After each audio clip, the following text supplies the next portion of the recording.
सब यहाँ क्यों इकट्ठा हुए हैं। तो आपको बता दें, सरकार के द्वारा बहुत सारी योजनाएं हमेशा आती रहती हैं। तो आज एक नई योजना पर हम चर्चा करेंगे जिसका नाम है पंख। पंख समझते होंगे आप लोग। रियल वाला पंख जो होता है चिड़िया के पास होता है, आपके पास नहीं है, लेकिन आपके पास विचारों का और दिमाग का पर है जिसके द्वारा आप जिंदगी में भी बहुत सारी ऊंचाइयां प्राप्त कर सकते हैं। तो आज हम बात करेंगे बहरहाल सरकार द्वारा जो योजना लाई गई है, दैट इज पंख।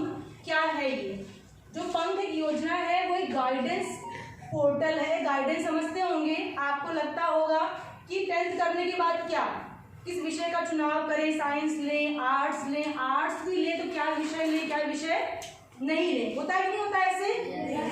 या कहीं आप बाहर जाते होंगे तो आप दिखता होगा कोई जैसे नौकरी कर रहा है कोई जैसे, तो आपको लगता होगा उन्होंने ये नौकरी कैसे प्राप्त करी। आपको लगता है ये चीज? जैसे आपको लगता होगा मैम टीचर कैसे बने, टीचर बनने के लिए क्या पढ़ना पड़ता है, क्या करना पड़ता है, ये करने के लिए क्या करना पड़ता है। आपको लगता होगा ऐसी बातें मन में आती हैं ये सब बातें।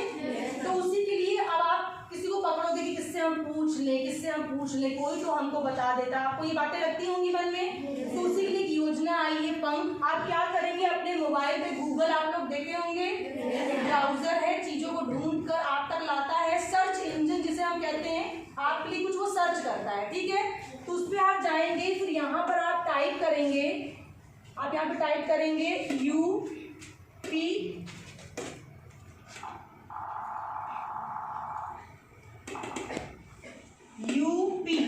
उत्तर प्रदेश, फिर पंख PANKH.in,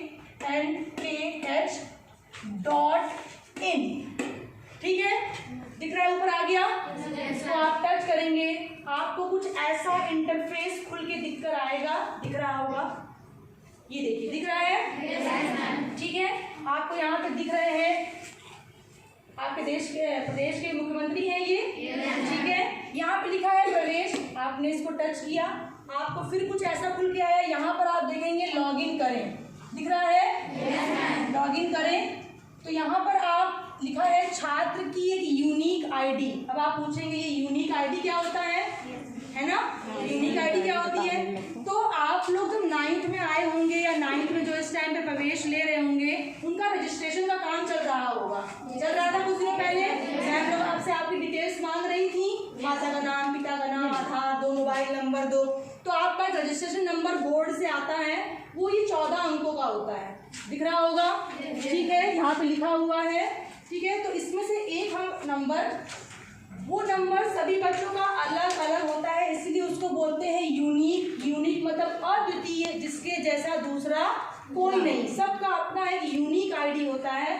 तो एक नंबर हम डालेंगे इसमें से लेकर, ठीक है, एक नंबर हम डालेंगे, यहाँ पे लिखा है, ये मैम लोग आपको उपलब्ध करा देंगी, आप घबराइएगा नहीं कि नहीं मिलेगा आपको। 55 11 99 09 21 0001, ठीक है। अब बात आती है पासवर्ड की। पासवर्ड सबका सेम रहेगा, 1 2 3 4 5 6, ये सरकार द्वारा ही बनाया गया है, 1 2 3 4 5 6। लॉगिन, जैसे आपने इसमें लॉगिन किया, आपको एक ऐसा इंटरफेस फिर खुलकर दिखेगा, दिख रहा है आपको ये, ठीक है। क्या लिखा है इसमें? इसमें आपको दिख रहा है कि करियर की जानकारी, पहले लिखा है PCM करियर, जिसमें आपको बेहतर पैकेज मिलते हैं। तो ये बताया है, सब कोर्सेज के बारे में आपको बताया है इसमें।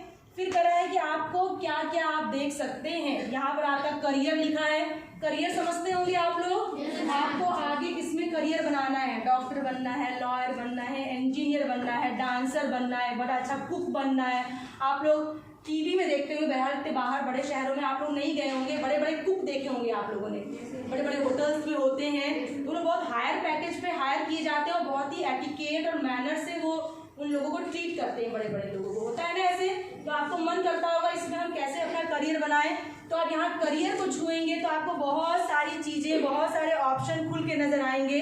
कंपनी सेक्रेटरी बन रहा है, एंटरप्रेन्योर बनना है, डांसर बनना है, म्यूजिशियन बनना है, नाट्य अध्ययन करना है, ह्यूमन रिसोर्स मैनेजर बनना है, चार्टर्ड अकाउंटेंट बनना है, कॉस्ट एंड मैनेजमेंट देखना है, क्या क्या आपको करना है। तो बहुत सारे विकल्प आपको यहाँ पर मिल जाएंगे, ठीक है। अब इसका मतलब ये नहीं है कि आपने चुन लिया तो आप वो बन गए, इसका मतलब ये नहीं है, ये बस आपको ये बताएगा कि अगर आपको इस करियर में जाना है तो आपको करना होगा। ठीक है, समझ में आई बात? चलिए, इसमें छात्रवृत्ति की बातें हैं। जैसे आप स्कूल में छात्रवृत्ति का फॉर्म भरते हैं, मिलती है आपको छात्रवृत्ति।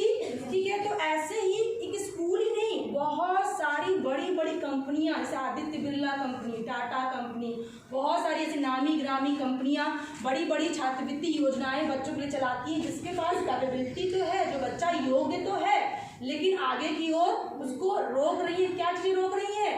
धन का अभाव, वित्तीय अभाव। उसके पास पैसे नहीं है कि वो कोर्स कर सके, लेकिन दिमाग भगवान ने उसको भरपूर दे रखा है। तो मान लीजिए हमने टच किया छात्रवृत्ति को, तो आपको यहाँ पे दिखने लगेगा कौन कौन सी कंपनियों के या कौन कौन से लोग अपनी छात्रवृत्ति चला रहे हैं। TSS समीर और आदित्य बिरला कैपिटल, पैनासोनिक, ये सब द नेक्स्ट जेनस, ये सब बहुत आपकी क्या दिख रही है? आपको छात्रवृत्ति दिख रही है। मान लीजिए हमने आदित्य बिरला ग्रुप की छात्रवृत्ति पर टच किया। ठीक है, तो इसमें बताएगा कि जनरल इंफॉर्मेशन उस कंपनी के बारे में, फिर अवार्ड्स क्या क्या हैं। 1 to 8 के स्टूडेंट को वो 24,000 इनाम देते हैं।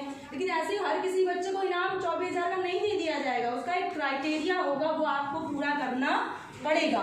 एलिजिबिलिटी क्या है ये बताएगा, आपको पता चलेगा। एप्लीकेशन फीस क्या है, एप्लीकेशन का प्रोसीजर क्या है, सिलेक्शन प्रोसेस, ये सब आप जानेंगे तब आप चीज़ें प्राप्त कर पाएंगे। ठीक है, इसमें आपको लास्ट डेट दिखेगी, ये सब बातें आपकी इसमें बताई गई है। ठीक है, कि जैसे अब मान लीजिए कॉलेज, जैसे कभी कभी हमको एडमिशन लेना होता है तो हम कंफ्यूज रहते हैं, ये वाला कॉलेज चुने कि वो वाला कॉलेज चुने। इंटर करने के लिए आपके पास यही एक कॉलेज तो था नहीं, आप कहीं भी जा सकते थे ना, नहीं जा सकते थे। क्यों यहाँ आए? यहाँ तो पढ़ाई अच्छी होती रही होगी या आपके घर के करीब रहा होगा, यही दो वजह हो सकती हैं। तो लेकिन हर कॉलेज आपके घर के करीब ही आपको नहीं मिल पाएगा। अब जैसे मान लीजिए वहाँ पे जब बात हो रही थी आपको अपने करियर को चुनना है, आपने चुन लिया मान लीजिए म्यूजिक, तो म्यूजिक से संबंधित एक कॉलेज दिख रहा है 7 कोर्स म्यूजिक एकेडमी, जो पुणे महाराष्ट्र में स्थित है। आप इसको टच करेंगे, टच करते ही कॉलेज की इंफॉर्मेशन आपको आ गई, उसकी रैंकिंग क्या है। रैंकिंग समझते हैं ना, जैसे क्लास में भी बच्चे कोई फर्स्ट होता है, कोई सेकंड, कोई थर्ड, कोई फोर्थ पोजीशन पाता है, वैसे कॉलेजेस का भी हाल होता है। कॉलेज की भी रैंकिंग की जाती है, कौन सबसे अच्छा कर रहा है। जैसे दिल्ली यूनिवर्सिटी के कॉलेज आपके बहुत अच्छा कर रहे हैं। तो प्रोग्राम्स के ऑफर्ड, अब प्रोग्राम क्या क्या इसमें है। अगर आपको म्यूजिक में करियर बनाना है तो पहले उसमें पढ़ाई करनी पड़ेगी ना, कि जाते ही सारे गाने लग जाएंगे। आप पहले कुछ सीखेंगे तब तो आगे करेंगे। तो जैसे 2 साल का कोर्स है, इसमें कोई 1 साल का कोर्स है। गिटार में प्रोग्राम है, पियानो में प्रोग्राम है, ड्रम्स में प्रोग्राम है, वायलिन बजाना आप सीख सकते हैं। तो इससे संबंधित आप कोर्स कर सकते हैं। ठीक है, दिख रहा है? चलिए, तो यही बारी है, यही संबंध में है कि आपको अब कह रहा है, अगर आपने PCB, अभी आप 9th-10th के हैं, आपको 11th में विषय का चुनाव करना पड़ेगा, या तो आर्ट साइड या तो साइंस साइड। और साइंस में भी 2 विकल्प रहेंगे आपको, मैथ्स लीजिए या बायो लीजिए। ठीक है, और फिजिक्स तो कॉमन ही रहता है, चाहे आप मैथ्स पढ़िए चाहे आप बायो पढ़िए। फिजिक्स की मैम ये है, मैथ्स के हम, बायो की मैम जानते ही हैं आप, रितंबरा मैम। ठीक है, अगर आप PCB का फुल फॉर्म होता है फिजिक्स, केमिस्ट्री और बायो। अगर इसमें करियर बनाना चाहते हैं आप, तो कौन कौन सी चीज़ों में आप जा सकते हैं। ठीक है, तो अगर गणित के संबंधी जानकारी, अगर गणित पढ़ना आपको अच्छा लगता है तो गणित में आप क्या क्या कर सकते हैं, तो इस संबंध में आपकी पूरी जानकारी इस पोर्टल पे दे रखी है। समझ में आ गया होगा, उम्मीद करते हैं आप सबको। किसी को संबंध में कोई सवाल हो तो पूछ सकता है, कोई बच्चा जानना चाहता है कोई कुछ। ठीक है, लॉक्सफोर्ड मैम आपके ग्रुप में भेज